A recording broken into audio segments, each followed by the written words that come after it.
Hello and welcome to Talking Business with Beverly. I am your host and business strategist, Beverly Walthour. And so I want to thank you for joining us, the entrepreneur. Our goal is definitely to help you create clarity so that you are able to create time and financial freedom in your business. So not only do we help you address your business needs, but also your physical, mental, emotional, spiritual, financial, and relationship needs as well. And now join me in welcoming Debbie London to the show. Hello, Debbie. How are you? Hi, Beverly. Thank you so much for having me. You're welcome. And so I have Debbie with us. Debbie, outside of being amazing, she's just amazing. She's actually a self-published author. She's a publishing consultant. She's a coach. And so she's just going to speak with us about hurt and trauma and how to kind of get, release those things from our lives so that we can pretty much live our best life. Mm-hmm. And so, Debbie, before we dive into our conversation, I love to play this game with my guests where I ask them 3 random questions. So, Debbie, are you game to play the game? I am absolutely game. Awesome. So, Debbie, what is your favorite TV show? My favorite TV show would have to be Y'all and Fix My Life. There's that. I wonder why. She's all about fixing other folks' life. So we appreciate that. And so, Debbie, for you, what is your favorite vacation spot? Anywhere where there's a beach and sand, the water is so calming. Anywhere sun, beach, sand, and of course drinks. There we go. She's talking about water. Yes, she is. And then my last question, Debbie, what is your favorite snack? Oh man, probably hot wings, extra crispy. There we go. Are we dipping it in anything? I'm okay with ranch. Ranch is my favorite go-to. I love it. I love it. I love it. So, Deb, let's go ahead and just dive into our conversation. So just tell our viewers just a little bit about yourself. Well, I am Debbie L. London. I am a self-published author, primarily with self-help books.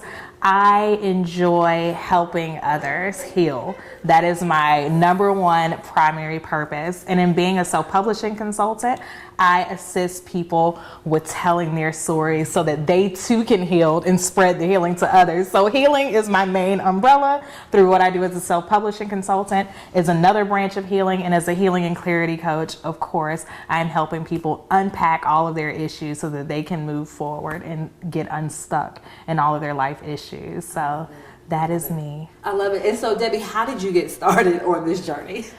Well, it's interesting enough. I did not want to do any of this. Of course. At all. I didn't want to do any of this. When I was 18 years old, God told me, you're going to write about all of your family experiences. And I always knew even at 18, that we would be talking about generational curses. And I just told God, no, I'm not, because I'm on my way to college. This is literally the summer before my undergraduate year of school. And I'm like, no. I'm not writing anything. I'm about to get my degree. Then I'm going to get my master's. Then I'm going to get my doctorate and be a psychologist, because that's how I'm going to help people. And from there, I went through school. I graduated. My background is completely in the mental health arena. Everything I've done has been mental health, from psychiatric facilities to psychological testing. I mean, you name it, I've done it in the mental health field. But I still felt like I wasn't helping people properly, because in my first year of I went to Mercer actually to do my license in professional counseling, but I just felt like this is not how I'm gonna be able to help people. So I switched gears and I got my master's in public administration instead. And I said, okay, God, I don't know what we're gonna do. I know I'm supposed to be helping people, but plan A is not working. And when I was at work one day, I was in the park. I just felt a heaviness come over me, and I went to the parking lot outside. I called my sister, and I was just crying on the phone. And I said, I know I'm supposed to be doing something more. And she said, you're supposed to be writing. And I got upset with her. And I started crying even more, like, that's not what I wanted to do. I just want to climb the corporate ladder. I just want to help people in my own way. She's like, no, God told you a long time ago that you were supposed to be writing. And she said, you need to take your notebook everywhere with you. And that started my journey as an author. And I really did take my notebook everywhere with me every time. Like, it's like a bubbling in your spirit. Like, you just feel like, okay, I got to write. And if you don't, it's just going to, like a shaken bottle of soda. You're just going to explode if you don't get these things out. And I just remember remember going through such a purging situation with writing my first book, and I thought I was done even after my first book, which is about generational curses and soul ties. And I was like, okay, God, I did it. Leave me alone. I did what you wanted me to do. Can we now continue with my plans? And he's like, no. And before I even completely finished, he had me write down the title, Your Facade is Showing. I was like, I'm not done with book 1, so why are you giving me a title to book 2? What are we doing here? And he said, don't worry about it. A year later, I found out I was getting a divorce and my marriage is over. He said, surprise, this is your second book. And so even with writing my second book, he gave me the title to my third. And I'm like, okay, you have me. I'm not going anywhere. Stop fighting now. I'm done. I'm done fighting with you, God. Okay, you want me to be an author? I'm an author. I say that I am proudly now. Before it was like, I'm an author, kind of, not really. But now it's like, I'm an author. This is who I am. This is what I'm called to do. I speak with a different type of confidence now because I'm just walking in who he's always wanted to be. But that's how I got here. I didn't even want to be here. I had a completely different plan. I wanted nothing to do with being a writer because I didn't feel that I was qualified to even do so. And I know sometimes we get kind of stuck with comparing ourselves like, well, these authors are like this and I'm not that. I don't know what I'm doing, but I got out of that very quickly by force. by force. So. And I love you telling that story because I know people that can relate to that because I'm just going on about my business and then all of a sudden I'm like, I'm supposed to be doing what? And just like you said, because I don't feel qualified to do it. And so that's the piece where a lot of people just either they never do it or like you said, it may take them longer than what it should have, but they eventually get to it. So hey, and you eventually did and we appreciate that. So Debbie, tell us, what is the mission of your business? The mission of my business, especially the healing and clarity coaching, it is to help people unpack their traumas. I cannot say enough, like when people come to me for consultations, I realize that we are all like we all come from the same cloth, whether we believe it or not in some way, shape or form. And so many of us have felt alone, like, well, this has been normal to me my whole life. So I'm just going to accept it and I'm going to continue on with this same pattern, this same cycle. And the primary goal for me as a healing and clarity coach is to get people to break the cycle. Like, no, this is not normal behavior. The fact that this is becoming, a place of normalcy for you, you're bringing more of that in, but you don't want that from the scarcity mindset to, the toxic relationships, just whatever the pattern is that's keeping you in this negative space.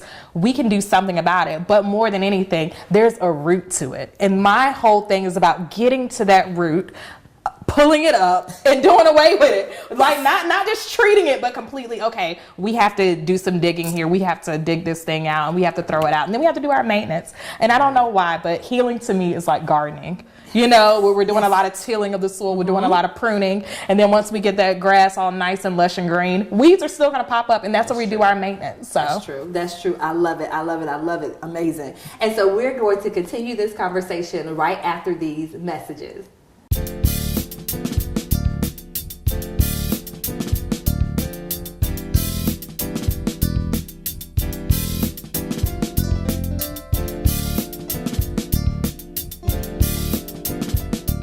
Hello and welcome back to Talking Business with Beverly. And so I have the amazing Debbie London. She's an author, she's a publishing consultant, she's a coach. And so she's just been speaking with us about, how she kind of got to this space in her entrepreneurial journey.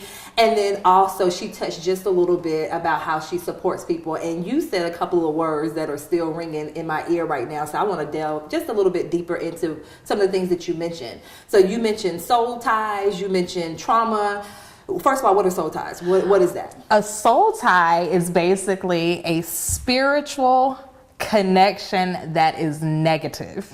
And typically it is in romantic relationships. And a lot of people don't want to admit this, but it's through sexual intercourse because there is a lot of energy that's transferred. And a lot of those transferences are spirits. And if, you're familiar, with anything biblical, we wrestle not against flesh, and that a soul tie really hones in on that particular scripture because we really don't. And many times we'll be with somebody and suddenly we're a happy bubbly person. It doesn't even have to be super extreme. I had an extreme soul tie, but sometimes it could just be, it feels like a dark cloud has just come over your life in some way, and you went from being happy and positive to now you're always depressed and you don't know why. You went from being driven and ambitious and suddenly you have no motivation whatsoever to handle all the things that you used to. So soul ties take many different forms. They are absolutely negative, and you can tell the shift and the difference when certain people enter your life. Wow. Okay. Oh my. I now need to do some checking myself. Okay. And then you also mentioned, just the trauma. And, a lot of people that you come across, they've experienced that trauma. So what have been some of the issues that you noticed? And then how do you kind of support people? Because you mentioned, working through it. So literally uprooting the trauma. And then you mentioned the maintenance. So how do you kind of walk people through those things? For example, one thing that comes up a lot is either sexual abuse or abuse of any kind, whether it be physical, verbal, emotional abuse growing up. And that in turn creates an adult that may be angry or that may be, very closed off. It shows up in many different ways. But what I do when somebody says, I'm angry all the time, I have no idea. I feel, people say I have an attitude and I don't know how to really deal with it, but I feel like it's them and not me. And I'm like immediately like, okay, so what happened in my mind? I'm like, okay, so we're going to dig into, what happened? What led to this angry person as an example? And so from there, I am peeling back the layers literally. Okay, well, tell me about your childhood. Okay, what is it that happened? What was the seemingly insignificant moment that stays, recorded in your mind that you're constantly repeating over and over again? Well, what did they say to you? And then sometimes I get that pregnant pause of, well, they told me I would never be anything. And just something that seems so small is extremely significant in a lot of people's journeys. Or maybe they were sexually abused and they went to their parent and their parent completely dismissed it and disregarded it. And that happens a lot. I've talked to so many people where they're like, I went to my mom and I told her that my uncle abused me. And she was like, well, maybe you shouldn't have been so fast as a response. Or maybe, well, no, he didn't do that. I feel like you're lying. You're over exaggerating. And that sticks with them forever, not having that support. So now they don't have clear boundaries in their life because their boundaries have always, been disrespected. So now they don't know what to do in any of their relationships, be it friendships or anything like that. So I hope let's get to the cause. Now let's work through the healing piece. Wow, that makes sense. And so you kind of touched on this a little bit. Do your people normally recognize that there's something there? Because you mentioned they blame other people. So are they able to take that and say, hey, this is something that happened to me when I was 5? Like, are they usually able to trace it back, or they come to you because other people are tripping and you need to fix this? They come to me, I think deep down in their heart, they know that there's an underlying issue, but when I initially talk to my clients, is everybody else, and they're kind of tired, but they're kind of curious to know, is it me? But they haven't fully owned or admitted it yet, nor can they really identify the source, because a lot of them have suppressed those dark memories because it's too painful to unlock. But I help them unpack that in a safe space. Wow. And so, these things may have happened to them when they were younger. How does it manifest in them as adults? Like, what's going on in their lives? A lot of times it could be their relationships are now dysfunctional. They are unable to have healthy relationships with other people. It can be on the end of they're extremely codependent, and it's like, I need you for everything. Or they're extremely, they push everyone that loves them away. So it could be like extremely needy, I'm pushing everybody away, or I'm super mean to people, or I'm too nice and I don't have any boundaries and I let people run over me. Or it can show up as scarcity mindset. I have seen that a lot as well. I've seen it so much where people are like, since I grew up and I didn't have, or I wasn't taken care of or supported or loved, now I'm afraid to step out on faith and do certain things because that I didn't grow up in the environment that fostered that type of mentality. So many, it's really a lot of layers. It really depends on the person. It's so many different things that can manifest as an adult, but they're wondering, why am I like this? Why can I not get out of this pattern? Why do I have to stay stuck? I feel like I'm moving in place. And then that's when they come to me because they're tired of themselves in some way. That makes sense. And so once they've gone through and you kind of uprooted some of the traumatic experiences, those things that those negative things that they've experienced, like, what should they, feel like afterwards? Like, is it an overnight type of thing, or is it something that's, if they've been dealing with it for the past 25 years, like as far as the results, like what do they actually experience? I let all my clients know that healing is an ongoing process. Even for myself, I've uprooted a ton of stuff, but like I said about the weeds, we have a beautiful lush green lawn, but we still have weeds that we have to pull and maintain no matter what. And I tell them it's an ongoing process as you continue to heal and move forward. There are other areas that are going to be revealed that you have to address in order to be on this journey of wholeness. It's definitely not overnight. It's not a sprint. It is absolutely a marathon, but taking each and every step to do the work is what matters. And they do feel a sense of relief once they find out what the primary core thing is. But like little roots, and how you have roots that are connected and you realize there's other little things connected to that primary root. That's pretty much how the healing process goes. Okay, now I figured out the main thing. Now I have to clean up and brush up on these little bitty tiny things as well. And it's just ongoing. We'll never be perfect. We're human. However, you can get to a place of peace and of, okay, this is who I'm supposed to be. This is who I'm called to be. I'm not meant to live in chaos and dysfunction. I'm meant to live a life of peace. And you can absolutely do that as long as you continue to take the steps of action to heal. And that relief is the primary feeling that everybody has. Wow. I love it. I love it. I love it. And we are definitely going to continue this conversation right after these messages.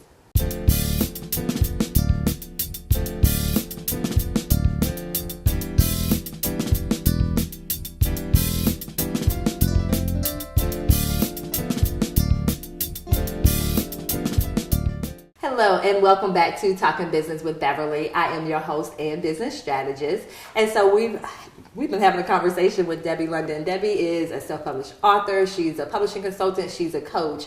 And so she's just been speaking with us about, how things that happened to us when we were younger can definitely still have an impact and an effect on us, as adults. And so she spoke with us about how she kind of walks her clients through the process of shedding those layers so that they can start to live that life of peace, was the word that you used, which I love it. And knowing that chaos does not have to be a part of your life if you choose for it not to be. And so, you mentioned another word too that's fascinating to me. You mentioned generational curses. What is that? Oh, generational curses. They are toxic patterns and behaviors that are passed down from generation to generation. Again, these can be things that, again, seem normal. Like, oh, my dad was an alcoholic. My granddad was an alcoholic. My great granddad was. So this is just what it is. This is who we are.